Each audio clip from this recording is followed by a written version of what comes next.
Good morning, everyone, and thanks for joining our first series of Expert Connect. Expert Connect, probably as the name says it, the idea is to connect with experts from universities across the globe and talk to them and get some idea about the university, the study destination, prospects for students, and answer some queries that the questions may have. For today's first session, I would like to welcome our guest, Tapan Srivastava from University of Flinders. Welcome, Tapan.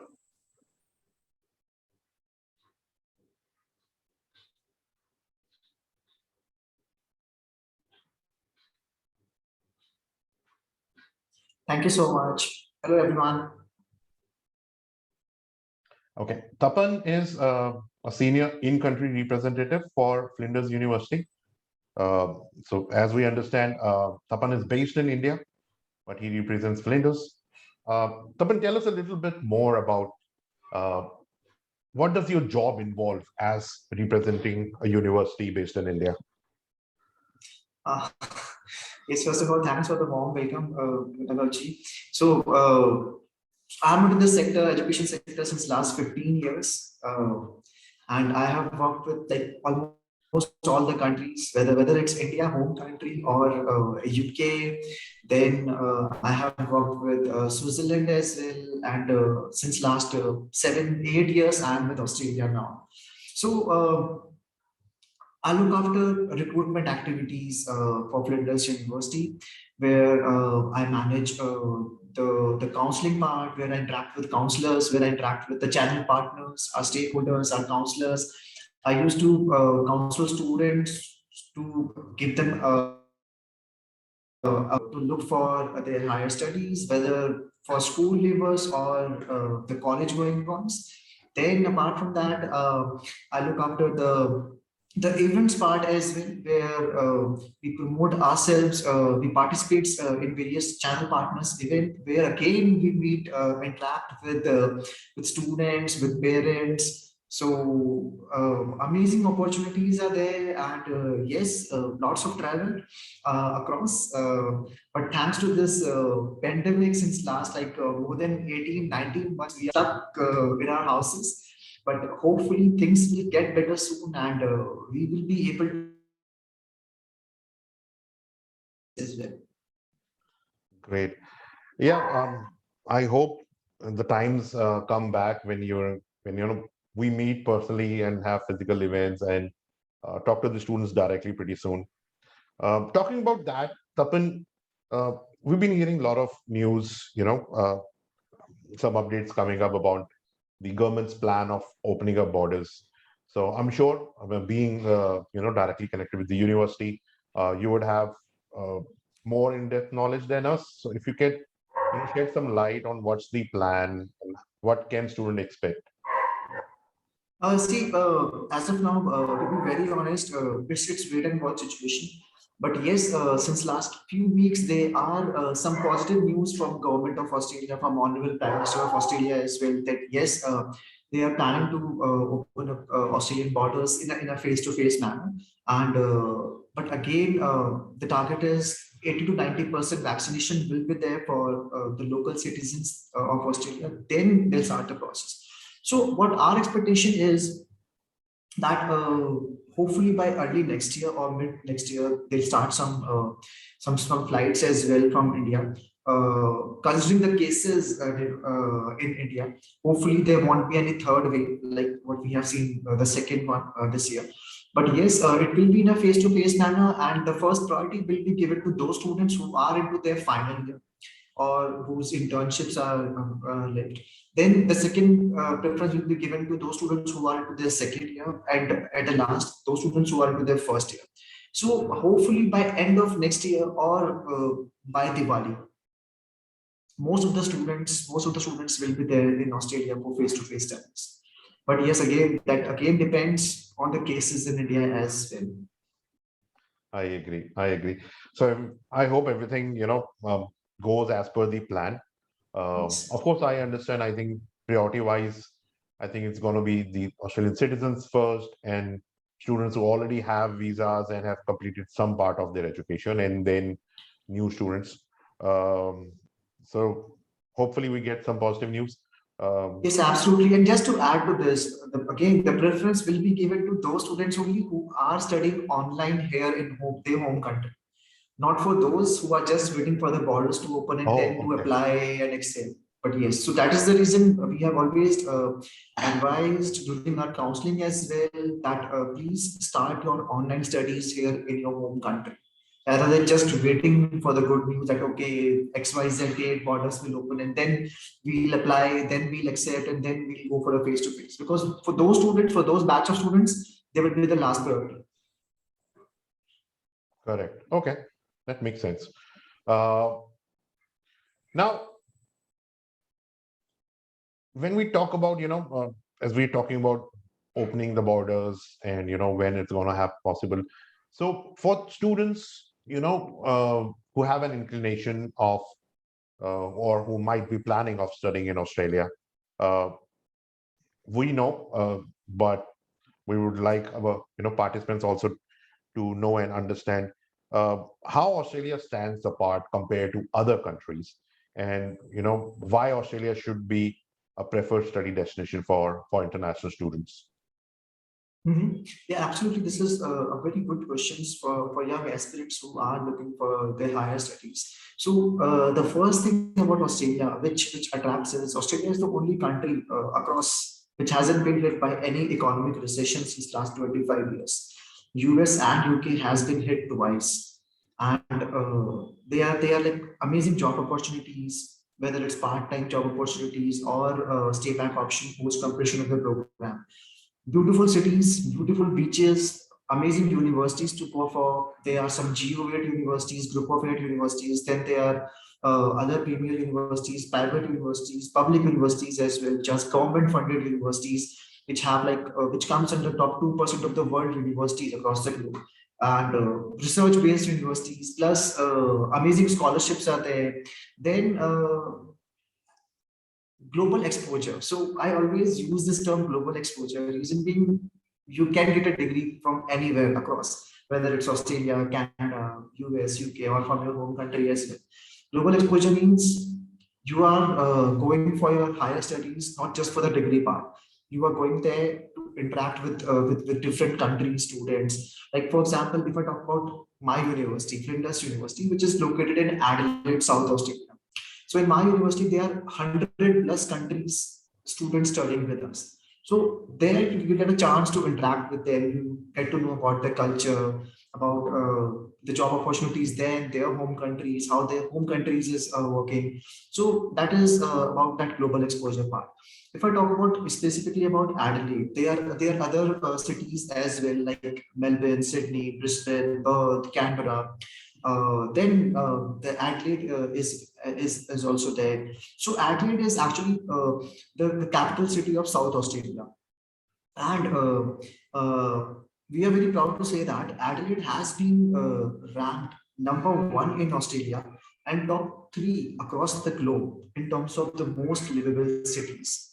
So, if I talk about most livable cities part, so Adelaide has been ranked number one in Australia and comes in the top three most livable cities of the world. So, with a vibrant atmosphere and natural beauty on its doorstep, amazing beaches are there, renowned as the cleanest, most affordable, and safest city. So Adelaide has a population of like only 1.2 million. That's it. And it offers international students a lot of opportunities. So today, Adelaide is noted for its uh, many festivals and sporting events, food. It's one of the wine capital of the world, coastline, hills, and its large defense and manufacturing sectors. Adelaide quality of life has been ranked consistently highly in various majors through the 21st century. There is so much to experience beyond the classroom, from local fresh food markets, international sporting events, and world-renowned arts festivals as well. The layout of the city means you spend less time commuting and more time enjoying life. And with lower cost of living than other capital cities in Australia, you have more money to enjoy it too. So if we talk about cost of living of Adelaide compared to the bigger cities of Australia, it's almost 3 times cheaper than the bigger cities of Australia like Melbourne, Sydney, and Brisbane. So that is the reason over like 40,000 students from 130 countries choose to study, live, and work in Adelaide, South Australia. And just for the knowledge part, you'll be surprised to know that Adelaide and Chandigarh of India both have been designed by the same person. The architect is one and the same person. So Chandigarh is the well-planned city. I would say only planned city of India. Right. Same is the case with Adelaide, the well-planned city of Australia. Great. Thank you so much, Tapan, for sharing, such insights. Uh, with all the information that you've shared, I mean, there were two very important points which I think I wanted to discuss a little further. Uh, as a study destination for Australia, you said there are great opportunities and regarding jobs and life and the kind of exposure that they get. Uh, Now, when we talk about job opportunities, uh, we know as a fact, Australia is a pro-migrant country, and they're always looking for skilled people to come and stay and work and help in the economy. But I'm sure of all the professions or of all the careers available, there would be some, selected one which are in high demand. I know everything is required; they need people in almost every field and area, but there would be some professions which are in high demand. Can you, share some information on that as well? Yeah, absolutely. So, if I talk about Adelaide, so Adelaide is a regional campus which offers up to 3 years of post-study work rights to international students post completion of their respective bachelor's or master's degree. So Adelaide education will open the door for a global career. You will graduate with a world-class education and have opportunities to build your career back home or wherever you want to go. So if you wish to stay after completing your studies, so South Australia offers an extra year of post-study work rights for international students. Top courses to study in Australia for getting jobs and post-study work opportunities are like accountancy, agricultural sciences, STEM courses, which includes like engineering, IT, science courses, architecture, biomedical engineering is in huge demand, earth sciences, then core engineering. So these courses are in huge demand. And yes, if you wish to go for some creative arts kind of courses, like creative arts, media, communication, amazing opportunities are there in terms of IT part, network, cybersecurity, data science. Amazing opportunities are there. So these are some booming sectors across Australia, or if you wish to come back to your home country post completion of your diploma. So amazing opportunities are there.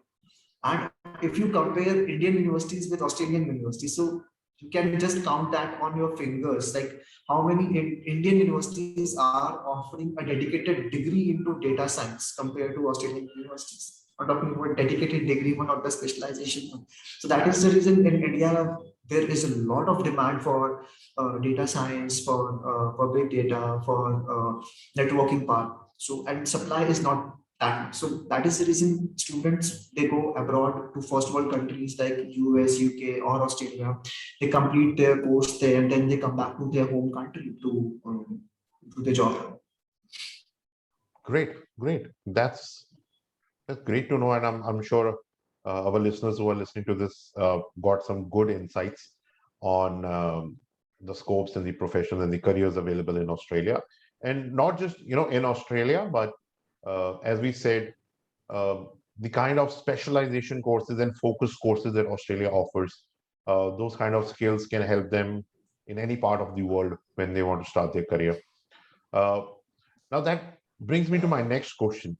Uh, we've talked a lot about Australia as a destination and why students should pick Australia, what other courses and that Australia offers. Uh, well, in fact, I shouldn't be asking you this question, but this question is not for my benefit, but for our listeners. We've been working with Flinders for a long time, and it is one of the renowned universities in Australia. Uh, so we would love to know what Flinders has to offer to international students, especially let's say students from India. Uh, Other than one major benefit that you already shared, that Flinders being located at a regional area gives one extra year of post-study work permits to students. But in terms of courses and student services, what has Flinders has to offer to international students? Absolutely. So I'll just take 30-40 seconds and just reiterate about the university.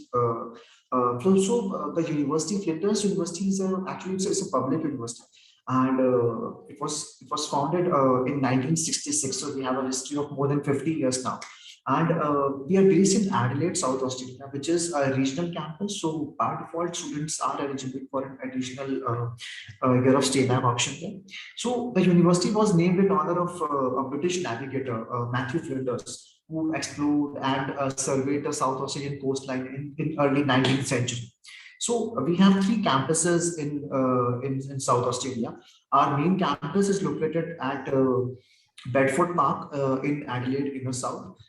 Second is Victoria Square. It's a city campus, and the third campus is Tonsley, which is the regional South Australia part. And so three campuses where we offer almost more than 300 plus courses, both at undergrad and at master's level. So the university is focused on global research and contemporary education through its six colleges: business, government and law, education, psychology and social work, humanities, arts and social sciences, medicine and public health, nursing and health sciences, and science and engineering. We are a member of IRU, that is Innovative Research Universities Group. Academically, the university pioneered a cross-disciplinary approach to education, and its faculties of medicine and the humanities are ranked among the nation's top 10. So, innovation is embedded in all university programs supported by the Flinders New Venture Institute, which is actually a global entrepreneurship leader located at the university high-tech Tonsley campus, where the university has invested more than $120 million in terms of state-of-the-art laboratories, in terms of classrooms, in terms of we have companies, research companies like Siemens, Cisco, Sage, Motorola, who are doing their research work at our campus. So we provide amazing opportunities to the students throughout their journey with us. So, and also in 2021, Times Higher Education Ranking has ranked Flinders under 251 bracket. So, actually, we come from the top 2% of the world universities. Courses are amazing. Internships are inbuilt in the course curriculum. That means you don't need to file for internships. So, internships are part of the curriculum. So, you don't need to file for internships outside. That's a part of the curriculum which you have to go for. Then, yes, about the support system part, amazing support systems are there. So we are committed to students experience and success. The university offers a wide range of specialist international services and programs to support the students from when you start their degree until they are graduate with us. So students have given Flinders University 5 stars in overall experience, student teacher ratio, learning resources, and skill development. And we have an organization that is Flinders University Student Association, where the student can register themselves and they can avail amazing benefits. Like it's something for a one-point contact for all their needs. So amazing opportunities are there, and the study experience will be really good for the students who are looking for their higher degrees with us. Great, great. You know, this all the lot of people, when they research for the universities, most of the time they miss on one major aspect uh, of the kind of support services that are available to international students. And I always believe it's a very important aspect, because you're going to an alien country where you've never been to. It's a different culture altogether, a different experience. uh, and most of them don't even realize, and this very soon they get into a situation where they're either feeling homesickness or having trouble with some basic things like how to get a bank account open in Australia, because there's a different process. How do I get a tax number? How do I file tax? How do I find a job? How do I find an accommodation? So this is a very important aspect, and really great to know that Flinders has so many support services already there for international students. Uh, One more Absolutely. question, which I would like you to share some details about. One important factors is students are always interested to know and learn about scholarships. What kind of scholarships are offered? Uh, I know Australia is in a way more research focused, even for the universities, and at research level there are tremendous number of scholarships available, but I believe for other taught courses also there are some scholarships. So would like to know, what are there any scholarships available at Flinders for international students? So I always say scholarships are the deciding factor. So and yes, and like I have met so many students who, rather than asking for the fees, their first question is, "Are you offering any scholarship to us?" So, really, it's a deciding factor. And yes, the university offers a wide range of undergrad and postgraduate scholarships to support international students to pursue their education and career goals. So, our scholarship starts with if I talk about undergrad for school labor, so our scholarship starts with 20%, 25%, and 50% scholarship. Uh, our Go Beyond scholarships are designed to recognize international students with high academic performance and the potential to make a positive contribution to Flinders and the global community. So our Go Beyond scholarships, like, which is the 50% of total duration fees, and that is for the entire duration program, 50% reduction in the tuition fees for the entire duration. So for 50% scholarship for undergraduate applications, they have to meet 95% marks in their grade 12, and that is best of four subjects. I repeat, for school leavers, they need to have 95% marks in best of four subjects. For masters, they need to have a 6.5 GPA or above, and submission of a scholarship form. Then we have 20% scholarship and 25% scholarship as well for undergrad students. So to get 25% scholarship, students need to have 70% marks. So if the student percentage is 70 to 79.9 in their grade 12, and that too best of four subjects, so they are eligible for 20% scholarship. If their 12 percentage is 80 to 94.9, then they are eligible for 25% scholarship on total duration. And 50%, I have already mentioned, we need 95% marks in their grade 12. Then if I talk about masters, so I have already captured the 50% one. We need 6.5 GPA. Then for 20% the scholarship at master's level, we need to have 71% marks in their graduation to get a 20% scholarship on total duration.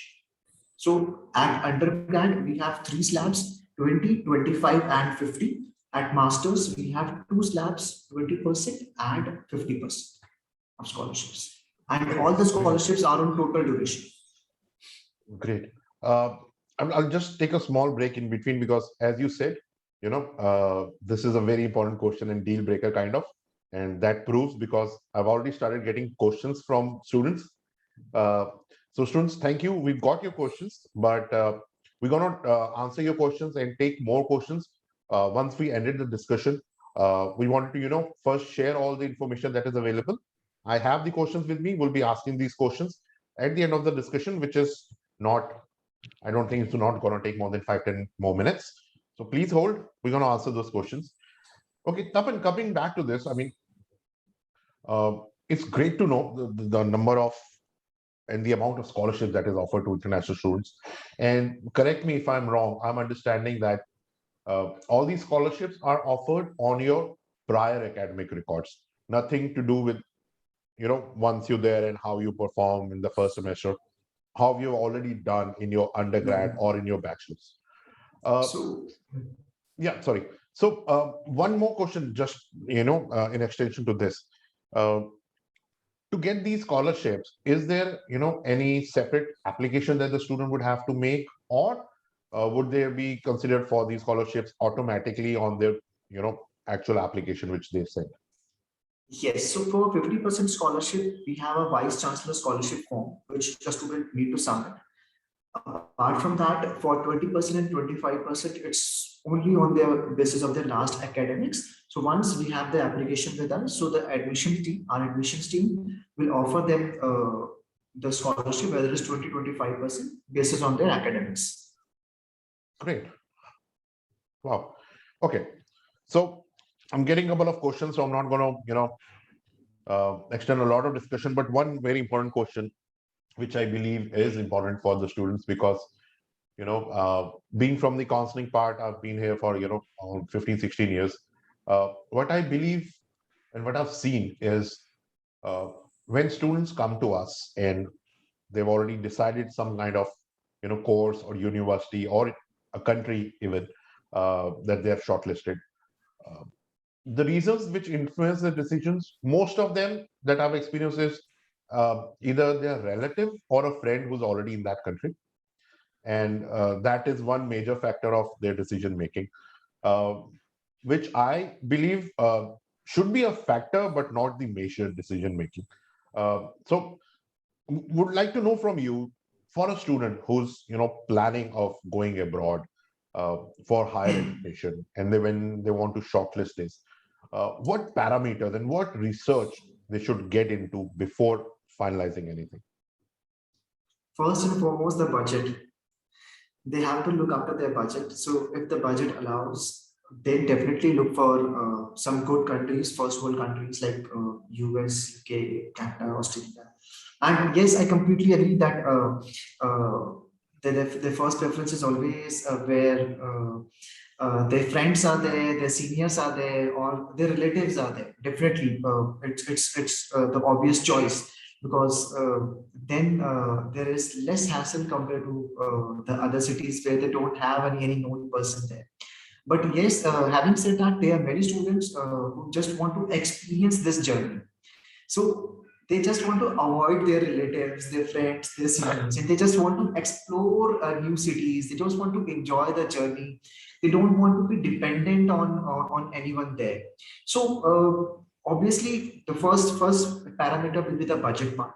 So first of all, and of course, this is your parents' hard-earned income. So you have to spend that very wisely. So the first parameter should always be the budget part, where they are investing that money, because at the end of their graduation they have to repay to their parents. So True. yes, they have to be very cautious where they're investing that money.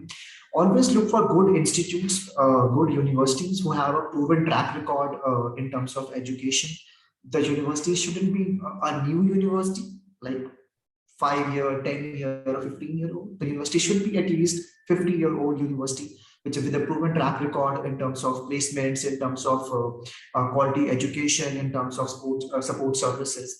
And yes, if I talk about Australia, which is like offering an extra year of stay back option compared to other countries, and especially some beautiful cities in Australia, which is offering an extra year of stay back option, should definitely go for that, because then post completion of the program you can stay back for an additional year, you can work there, and you can support your family as well. Plus, apart from that earning factor, monetary part, you are gaining from the employers of that country. So post completion of the program, post the stay back option, if in case you are coming back to your home country, so you will be having an edge over those students who have just completed their graduation or their masters from their home country in terms of package wise. So definitely those students have an edge over domestic students from India. True, true. I totally agree.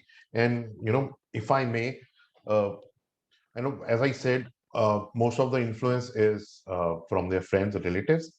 And I think the second most influencing aspect that students pick is, what their counselor tells them. And I always say, you know, I'm sure you've done enough research before you bought a 30, 40, 50,000 mobile. And this is Absolutely. much, much bigger investment, which is going to change rest of your life. So it should involve research on your side as well. Too much Absolutely. research. Absolutely. Go online. I mean, in this technology world, it's easy to get information. Go to the university's websites, look what they have done, how big is their faculty, how old they are, where they are strong, get some reviews. Do Talk to the too much alumni. research. Yeah, Talk to the alumni. yes, absolutely. Talk to Absolutely. the current students who are studying there, who are going through that journey, because they are the best one who can advise you the pros and cons of that particular university. I totally agree. And I believe, probably a reason of this apprehension is because those kind of information services and support is actually not available in India in terms of Indian institutes. So I guess most of the students go with that mindset only, that probably they won't get any such information for universities in Australia, which is totally wrong. There is so much information available. They have alumni sessions where you can talk to alumni. You can ask questions to universities as well. They have a lot of support system to give you best information. So I think self research is should be the most important aspect of student. Of course, take help from your friends, from counselors to get some idea, but do your own research. Yeah, Well, absolutely. And Google is the best professor. So yeah, it is. Yes. Well, and we are very well connected, like on social media these days, and like yeah, Facebook, yeah, Insta, or LinkedIn. So all the alumni, all the current students of any XYZ university are available there. So just connect with them and shoot out their questions, and definitely they will help you out. I know. I agree. I agree. Tapan, thank you so much, for sparing your time and sharing all this information. And I hope, students get best out of it. They get some information and some idea before finalizing this. And as promised, uh, we're going back to the questions asked by us. I'll go one by one. Uh, so first question came from Dhruvi. Dhruvi is interested to know that are the internships paid? Hmm. Okay, so Dhruvi, see, like I mentioned, for most of the courses, like almost 90 to 95% courses, internships are inbuilt with us. So since you are not fighting for internships, so most of the internships are not paid since it's part of the curriculum. That means actually you are paying to us for your internships. So that means you are paying to us for your internship since it's part of the curriculum. Part of it. But having said that, internships are for your professional exposure, for your knowledge to gain that 10, 14, 15 weeks of knowledge working with any XYZ company, and to gain that experience out of that. So don't go with that paid part. It's nothing. And there are many internships which are paid, but that depends upon company to company and student to student. But yes, having said that, most of the internships are not paid at all since it's part of the curriculum. So you are not fighting for those internships. The university will help you out in getting those internships. So they are unpaid. They are just for your help to gain that professional exposure, professional experience while you are studying with us. And why not? If you are working exceptionally well doing that internship part, definitely that company will pick you up at the end of the set or at the end of the course. Great. I agree. I totally agree. So look Sometimes, at the bigger picture. yeah, sometimes, there are internship jobs available where you might be getting paid, but the job probably doesn't have anything to do with what you're studying, what your career aspects are. So at that time, I mean, what is more important is to work in the same industry and get some market knowledge, information. That going to help you more rather than earning some small bucks at that time. Uh, Absolutely. so Absolutely. universities would probably help, will definitely help you getting internships in your related fields only. So Yeah. that is much better than getting some money for those. All right. Thank you. Dhruvi, I hope you got your answers. So I'll jump to the next question. Nirali Panchal is asking, is there any wildlife course or wildlife research available at the university? Hmm. So, no, extremely sorry for this, the course wildlife one is not available. I'm not sure you were looking at the bachelor's one or at master's one, but definitely if we can have an offline chat, so definitely I can help you out with any alternate course which will be close to the course which you are looking at. Okay, great. Thank you. And I'm going to be a little mean here. And I'm going to tell Nirali, please visit our office. We'll find something for you. Preferably Yeah, with Flinders. absolutely. Preferably with Flinders. But if there is anything else, sorry about that. Absolutely. Okay. Just on a lighter note, let's jump to the next question. Binkle. Uh, okay. Now, this question is on scholarships. And not just scholarships. I say this is a big question whenever you're planning for applications to any destinations, the backlogs. So the question here is, does backlogs impact the scholarship? See, definitely backlog will can impact. I won't say will, but I will say can impact the scholarship part. But it can impact your application as well. First thing. So for a 3 years bachelor, I understand our main audience is from Gujarat, so we have so many engineering colleges, universities there, and with backlogs as well. So yes, if it's a 3 years of bachelor's, so we don't accept more than 8 backlogs. If it's a 4 years of bachelor's, then not more than 12 backlogs. So the first will be, do we accept as an application? If yes, if we can accept that as an application with 8 and 12 backlogs, then definitely you will be eligible for scholarship. Great. So it's not just about scholarships. If your backlogs are impacting your application, they're impacting your scholarship. If they are not impacting your application, you are eligible scholarship. Absolutely. All right. Great. Thanks, Minkle, for this question. I have one more, but doesn't have a name. Just say student. Uh, so what he's asking is, are there any interviews taken before scholarships? Only for vice chancellor one, the Yeah, 50% which one, is 50% one. which is 50% one. Both at Great. UG and masters, but not for the 20 and 25 one. Okay. They are just based on your prior academic records. Absolutely. Great. I hope that answers you. I have one more anonymous attendee. Uh, Requirements for nursing program. You haven't clarified whether you're looking for a nursing program at undergrad or postgrad. So I guess we should answer for both. Yes, definitely. So, very good questions. I don't know the name of the student, but yes, definitely, it's a very good question. So, nursing program with us. Flinders nursing program has been ranked top 30 across the globe. And you will be surprised to know that Flinders is among 2 to 3 universities in entire Australia, which is offering nursing course in an online mode. Next year, 2022.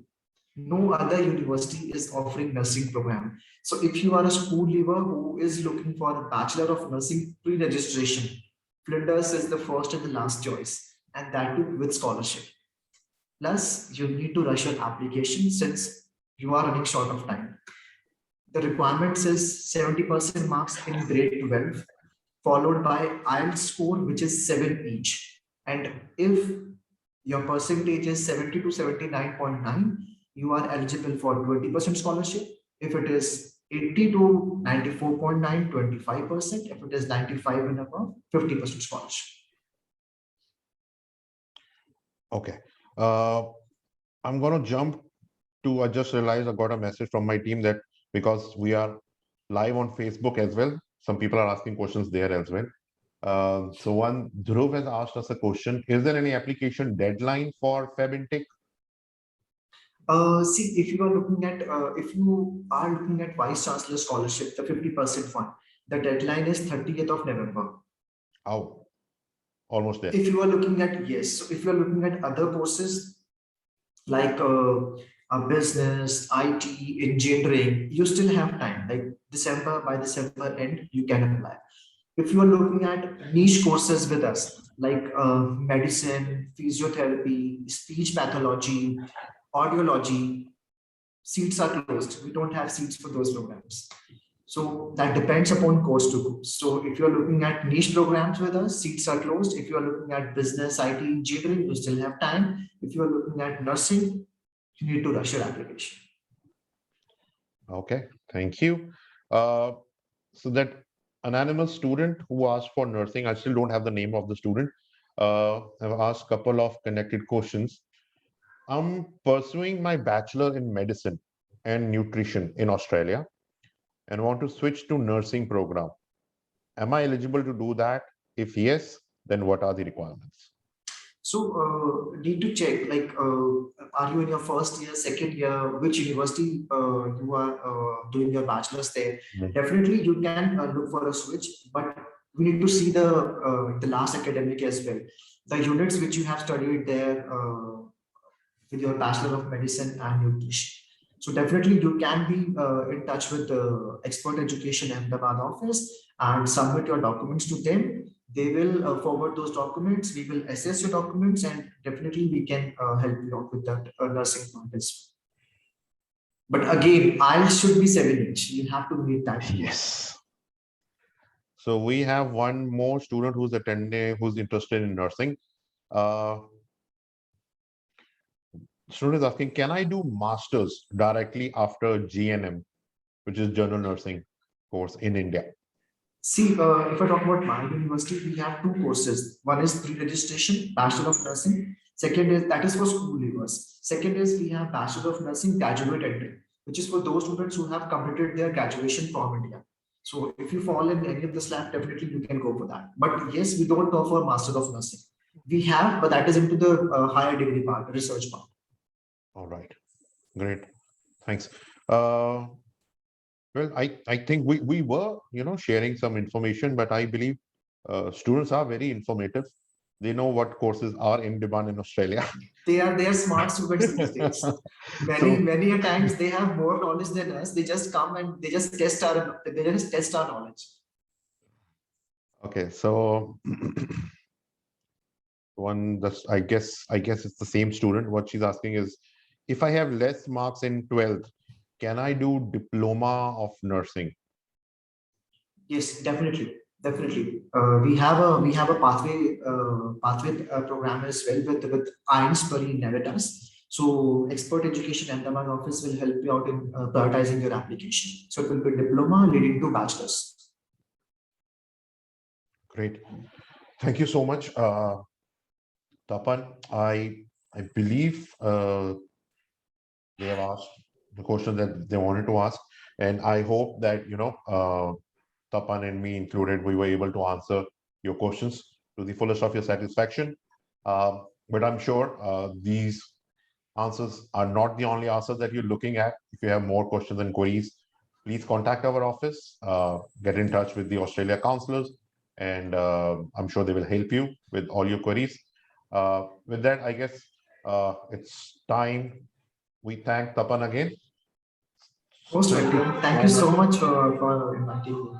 No, all pleasure Was mine. really it's always good to interact with students, but I miss those days interacting face to face. But yes, definitely, hopefully next year onwards. Great. We all are hoping for that. Let's hope that government soon comes up with a very positive news for international students, and we Absolutely. are back to those days when we are when the students are going there without any hesitation. The borders are open, and in fact, we are meeting each other physically rather like this. We've learned a lot about technology during this lockdown period. Uh, okay, we've got one more question before we leave. Uh, I'll think I'll answer on that. Uh, so Binkal is asking, can I pay my tuition fees with the part-time work salary? Okay, Binkal, now to answer your question, uh, when you're going to Australia or any country for higher education, your first priority should be your education, not earning money. Plan long term, plan long term. Uh, the priority of and the reason of doing those part-time jobs should be maximum to take care of your living expenses, not more than that. But if you can manage, without hampering your studies, because studies are your first priority. If you can manage to earn some extra bucks without hampering your studies, why not do that? A lot of people have done it. I would say, in a year, there are 2 times when you get vacations. Twice a year, you get vacations. There are no studies, no homework, no projects at that time, and you have no limitations of how much work you can do. Use that time, to earn as much as you can, and probably if you are able to support your tuition fee with that, there's no harm. But as I said earlier, first priority should be your education, your qualification, not the part-time jobs and money that you're gonna earn during that time. All right. So I believe we have answered everyone and we have taken enough time from Tapan. Thank you so much, Tapan, again for No joining us worries. on Thank you this so event. much. Thank you so much. Hope to talk to you soon. Absolutely. Likewise. Thank you so much. Thanks, Take Tapan. good care of Thank you. yourself. Thank Yep. you. Bye. Thank you. Thank you. And thanks to all the students for coming in today. Bye-bye for now. Thanks. Yeah, hopefully to see all the students in Flinders University. Yeah, sure. All right. Thank Thank you. you so much. Bye. Goodbye from Expert Education.